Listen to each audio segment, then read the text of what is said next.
Hello and welcome to another video from the fanpub.com. It's Al here. Just giving you DFS picks for week 3. We'd been doing DraftKings for the first 2 weeks and we knocked it out of the park week 1. Week 2 we did pretty well as well. So DFS stands for Daily Fantasy Sports. So if you're into your fantasy football and you like a little challenge, and this is where you can win like money off everyone in the world. So if you do it big, you'll win a lot of money. But obviously, bet responsibly. We don't get any. It's not a paid promotion or anything, so it's just if you're into that sort of thing. We're just gonna, as the UK market sort of growing, just give you an idea of how it works. So there's 2 main daily fantasy sports providers. They are DraftKings, which is the one that probably the biggest one, and there's FanDuel, and Paddy Power actually do.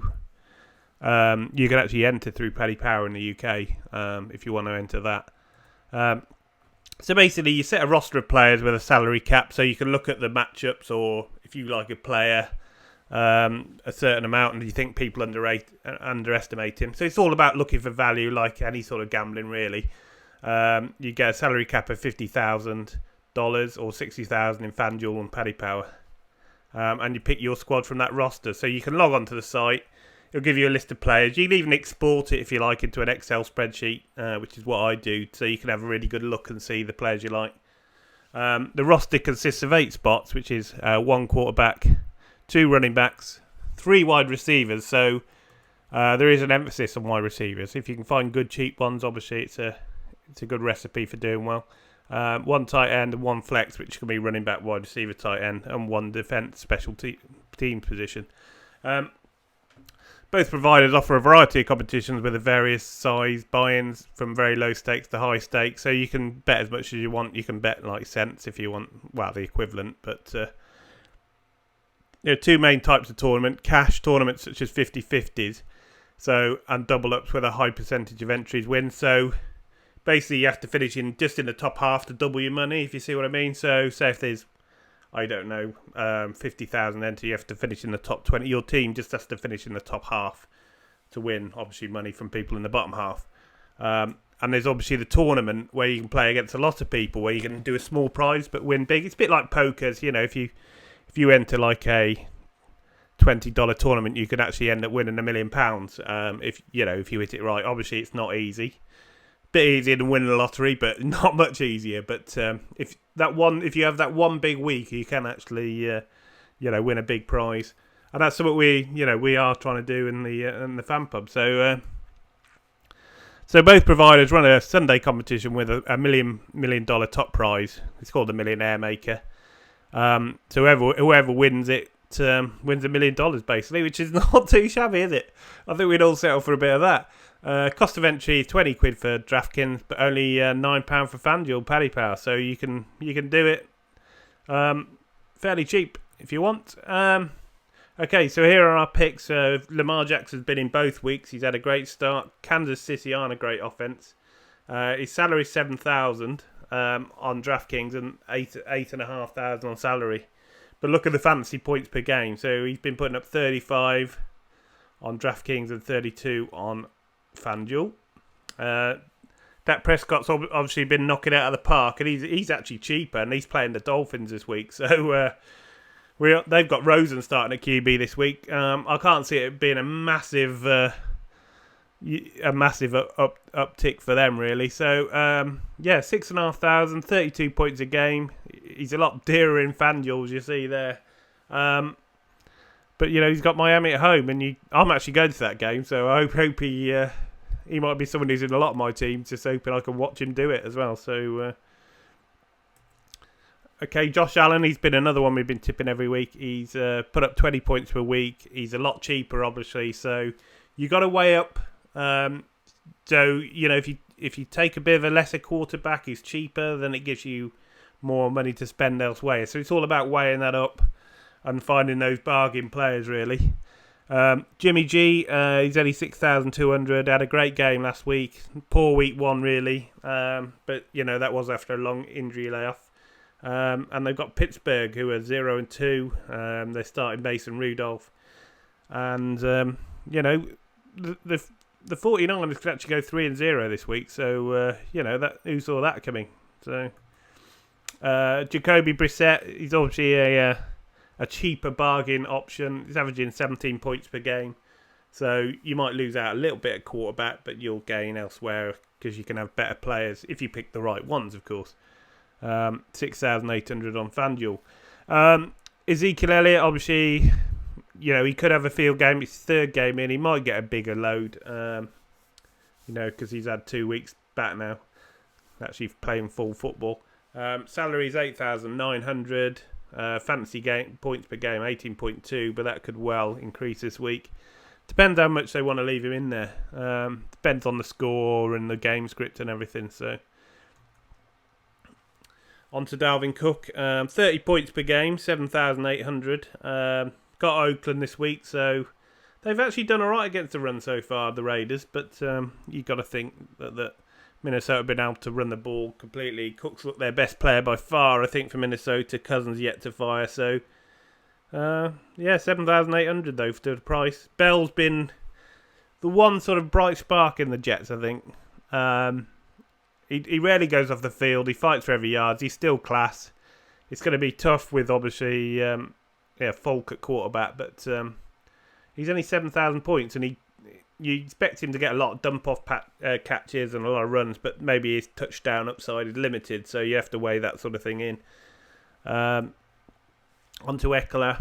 He's been knocking it out of the park, 32 points on average so far. 7,200. He's gradually going up because he was a lot cheaper. He was in the sort of 4,000s the first couple of weeks, but everyone's catching on now, so you're going to have to pay for those points these days, so... But, he's another one that's going to do a lot of catches. Melvin Gordon's still holding out. He's still a pretty good option. Chris Carson, Seattle run the ball all day, but you do need these sort of catches because it's full-point PPR. These competitions are full-point PPR, so you're rewarded. PPR is point per reception. You're rewarded for every catch you make. You get a full point. So even if you lose a yard on a catch, you're still going to make you're going to still make points, if you see what I mean. Chris Carson has caught a few more passes, but they did use Penny a lot more because of Carson's fumble last week. But 5,900 is very cheap. And New Orleans, obviously, without Drew Brees, it's going to be tough for them. He looks a bargain at that. Philip Lindsay, been poor so far, really, while Denver have. Tough game at Green Bay, but look how cheap he is, 4,300. So, again, you've got to weigh that up.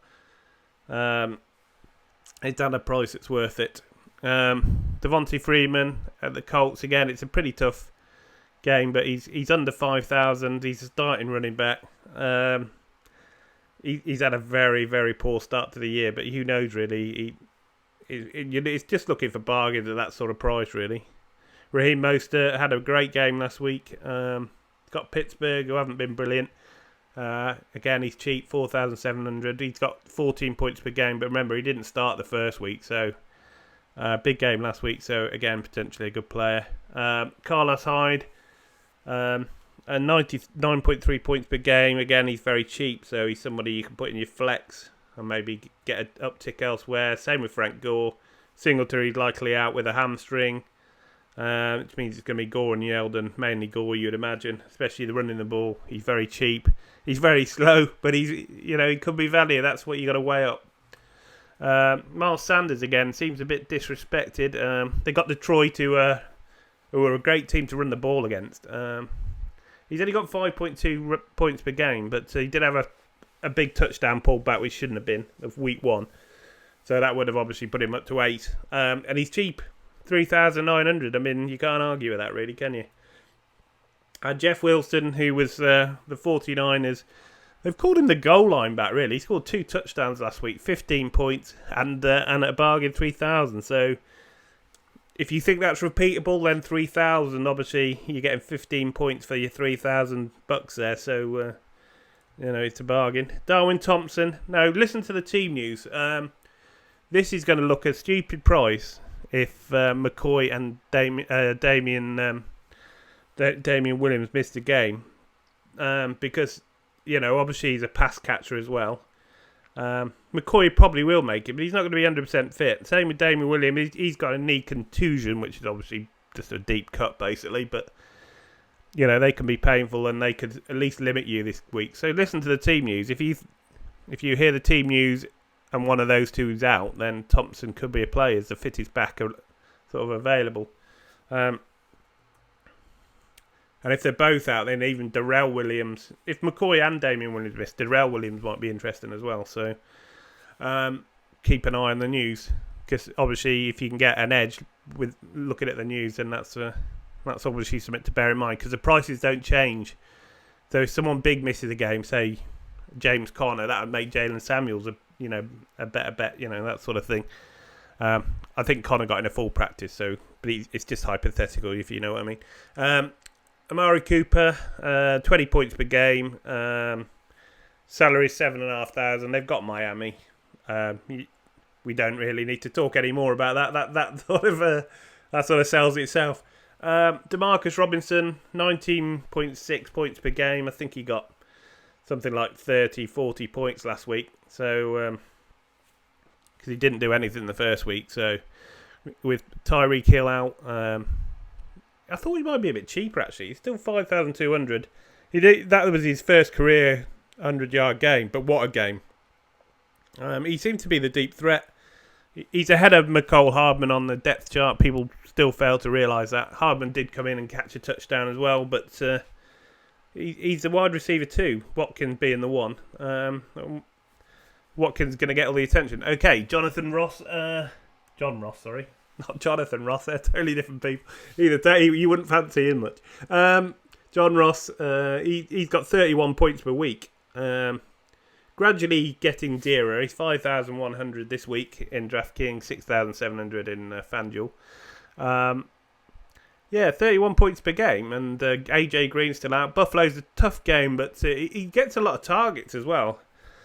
What I like to see from a player who's sort of breaking out, was it just one big catch that he took to the house? And it isn't. He's sort of getting targeted 7-8 times a game. Also, he has got the ability to take it to the house. So he's a guy that can really boom. And this is what you want. If you're playing against, I don't know, say 500,000 other people, then you need someone who's going to boom your points. So John Ross is definitely someone who can do that. Like we talked about McCole Hardman, he's somebody else that can take the ball to the house with a big throw. So 5,000, I'd still probably prefer Robinson at the prices, but he is somebody that can really boom, isn't he? I mean, he is somebody that's got speed and breakaway speed. Tough game against Baltimore, but they are at home. And, Mahomes does this consistently, just throws bombs out of nowhere. He's extraordinarily accurate, and he looks like a generational talent, doesn't he, Mahomes? So owning any part of that offense is always good. Terrell Williams, he's got a slight knock this week. It's a tough game at Minnesota, but he's a wide receiver one. They're probably gonna have to throw a lot. 20 points a game, 5,600. I mean, keep an eye on the team news. If he's out, obviously swap somebody else in. But he is a wide receiver one there. It's worth keeping an eye on, definitely. DK Metcalf, he's still cheap, 4,700. That's brilliant. You're getting 14 points per game for that. And they haven't been afraid to target him, has they? The rookie, it'd only be his third game, but he's averaged 14 points in his first two games. He's every opportunity to improve. New Orleans without Breeze won't be on the field as much. Normally they sort of use up the clock and score points. They just drive down the field, but it's going to be tough to do that without Breeze at the helm, and that's what you've got to sort of remember with things like this, and looks a pretty cheap price. Marquise Brown again, he's same sort of thing really. KC's not got the best defense, but very good offense, and to keep up with them, you'll have to throw a lot. Marquise Brown again, he's sort of looking a good player.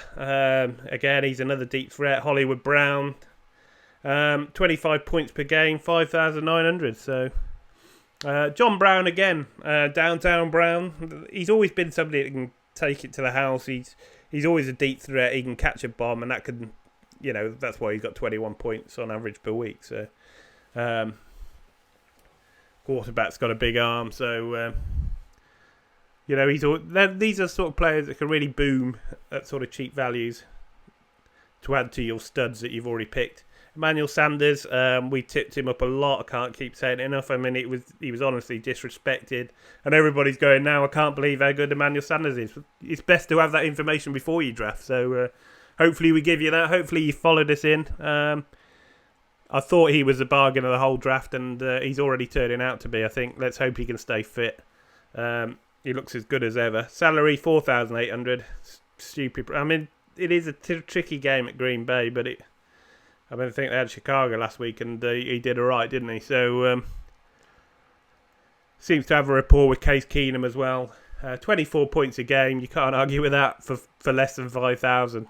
And it's no fluke. He's just a good player. He's an elite player, really. He's very, very underrated.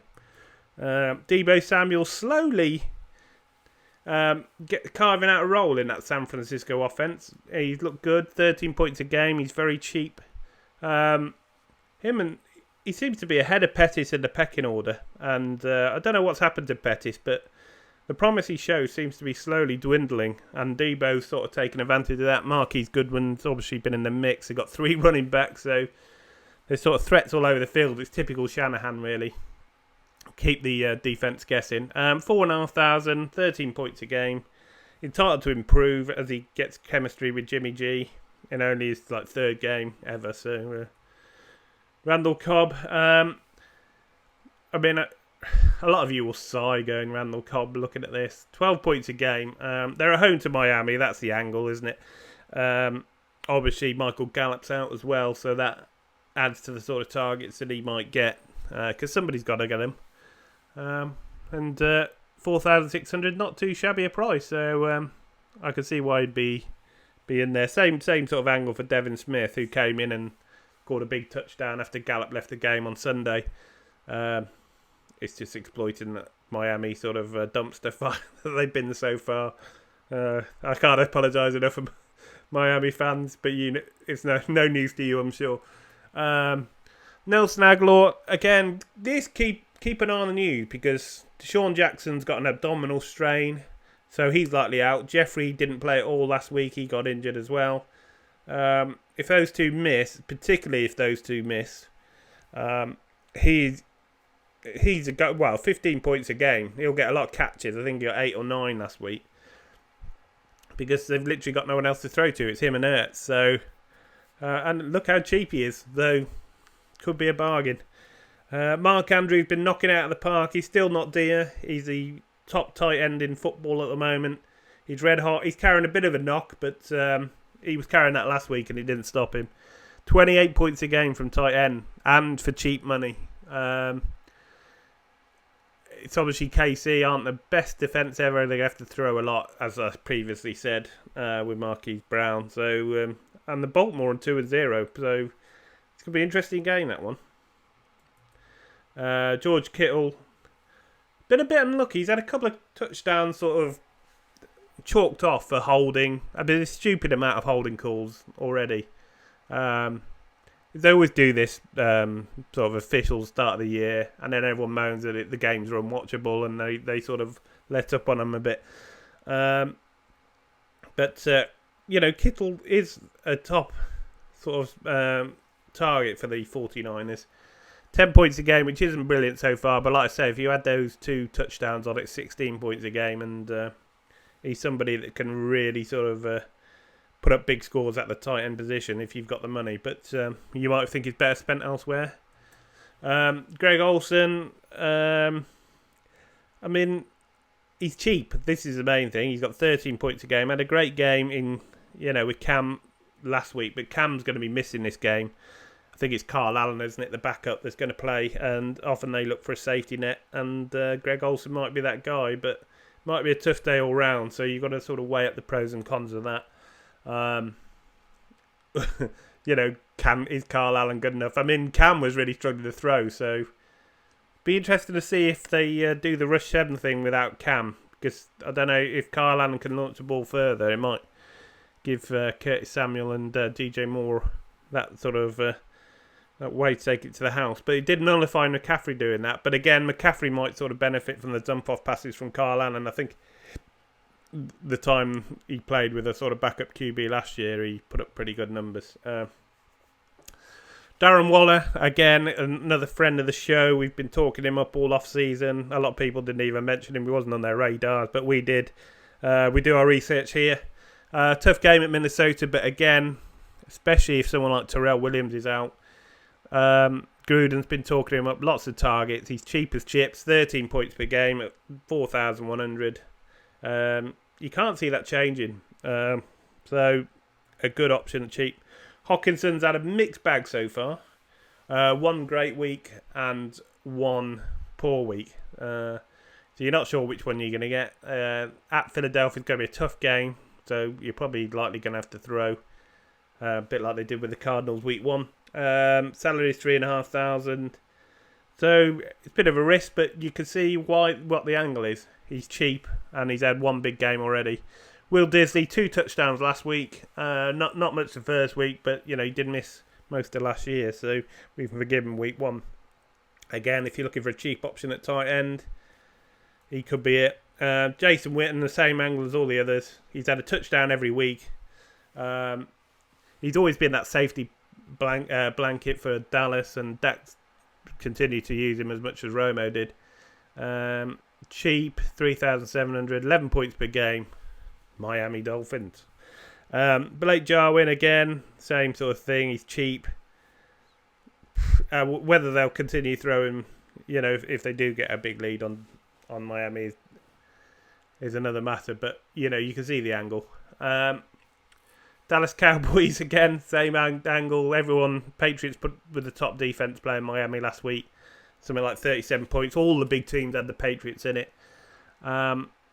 So Dallas at 4,300. The points per game big rubbish so far, but the angle is they're playing the Dolphins. Rosen starts at QB as well, so his first start for the Dolphins. And they're on the road at Dallas. It looks a tough game, doesn't it, for them? New England been knocking it out of the park. Probably, that sort of points per game is skewed by the fact that they played Miami last week. They got the Jets though.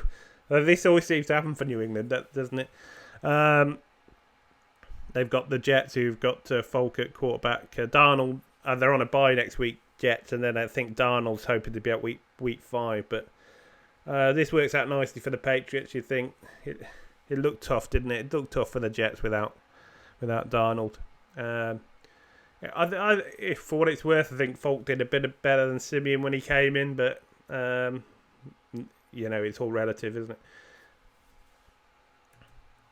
it? One thing I would say is there's some news breaking about Antonio Brown again today as well. So just keep an eye on that news if you're thinking of putting him in your team, because allegations and sort of evidence sent in about him potentially intimidating a witness. So that sort of thing's frowned upon. I don't think it's going to take too much more for the league to act, because the pressure will just come because he's such a big player. But we'll see how that pans out. But worth keeping an eye on. And even if you're thinking of, might be a good time to trade him if you're worried, if you can get something for him. Green Bay Packers got Denver. Denver have not been a great offense so far. Sanders looks the main threat. They haven't really got the running game going much yet. They've been a good D. 13 points a week. Cheap, 3,400. Tampa Bay Buccaneers, they've got the Giants. It's Jones' first game starting. The O-line's rubbish. The team's been pretty rubbish. So you can see the angle there. San Francisco, again, Pittsburgh, it's Mason Rudolph's sort of first start. It's always tricky for the starting QB. He hasn't had the reps that, obviously Big Ben would have had. He hasn't got the arm or the experience Big Ben would have had. Or maybe he has at the moment with Big Ben's injury, but you know what I mean. Salary 3,200. You can see the angle. 17 points per game as well. I think they're actually one of the top defenses. So in football, so interesting, because you'd never think that at the start of the year. That's the thing with defenses. And the New York Jets at New England. This is more if Brady's been carrying a calf injury. If Brady were to miss for any reason, the Jets could be a sneaky play. They're not a bad defense. 11 points per week, and they're really cheap. Obviously, it's New England. They think if Brady and everyone's fit, you give it a miss. But you can see the angle if Brady were to miss. He's been missing a couple of practice sessions, so he might not be 100%. So that'd be the angle on that one. And here's our details. If you want to follow me, I'm on Twitter. I'm at the fanpub_al. If you want to send me questions or anything abusive, we welcome. Our Facebook is there. We post videos on there. You can comment on them or you can chat to us. Same with Discord. If you want to chat to us live, me and Sean are on there a lot, as well as the guys in the background and the whole community. It's a great community. It's all about the NFL. Mainly based in the UK, but we have other people in there, Americans, and always good to see them. And we've all got the one thing in common, talking about football. It's always busy on game day. So, you can see the Patreon's there as well. If anyone likes the content and they want to sponsor us, then absolutely great. But obviously that's completely optional. And there you go. Thank you very much for watching. I hope you've enjoyed it. If you have, please give us a thumbs up, and we'll see you next time.